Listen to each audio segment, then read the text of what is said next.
일자리위원회가 오늘 채용 성차별 해소 방안을 내놨습니다. 공공기관이나 은행이 신규 채용을 할 때 성비를 공시하고 고의적으로 여성 채용을 배제하는 사업주에 대한 처벌을 강화하는 게 골자입니다. 시장의 반응은 전형적인 탁상 행정이라며 싸늘합니다. 신규 채용 비리에 대한 보여주기식 처벌이 아니라 민간에서 여성이 경력 단절을 겪지 않고 노동할 수 있는 문화가 확산되는 토양을 만들어야 한다는 지적입니다. 고현정 기자입니다. 오늘 일자리위원회가 은행권 신입사원 최종 합격자 성비를 반드시 경영 공시해야 한다는 내용 등을 담은 채용 성차별 해소 방안을 발표했습니다.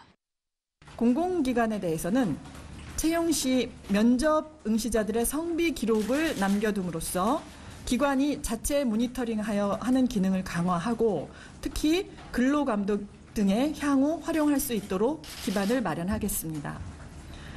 은행에서는 신규 채용 시에 최종 합격자 성비를 경영 공시에 포함하여 공공기관은 최종 합격자 성비 이외에 면접 단계의 성비도 함께 기록으로 남겨야 합니다. 은행권의 경우 기존의 임직원 현황만 공시 대상이었다면 신규 채용자 성비 현황 항목이 신설돼 올 하반기부터 결산 종료 후 3개월 이내에 공개해야 합니다. 또 은행은 채용 과정에서 면접위원을 구성할 때 특정 성의 비율이 60%를 초과하지 않도록 구성해야 하며 면접관을 대상으로 성차별 성희롱 질문 차단을 위한 사전 교육도 실시하도록 할 예정입니다.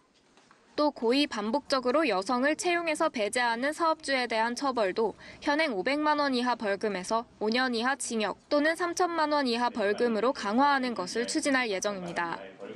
최근 공공기관과 은행권 신입사원 채용 과정에서 고의적으로 여성 지원자들을 탈락시켜 사장이 구속 기소되는 등 채용 비리 문제가 불거진 데 따른 겁니다. 하지만 시장의 반응은 싸늘함 그 자체입니다.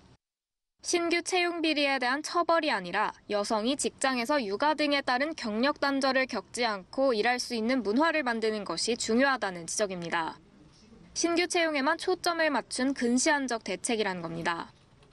여성들이 처음에는 다 이제 미혼 여성들로 채용이 되지만 나중에 되면 이제 기혼 여성이 되고 이제 엄마가 되고 그렇게 되면 아무래도 일을 잘 못할 것 같다는 생각에서 미리 이렇게 차단이 되는 경우가 많으니까 그런 어떤 의식, 문화 같은 것이 좀 문제라고 생각이 들어서요.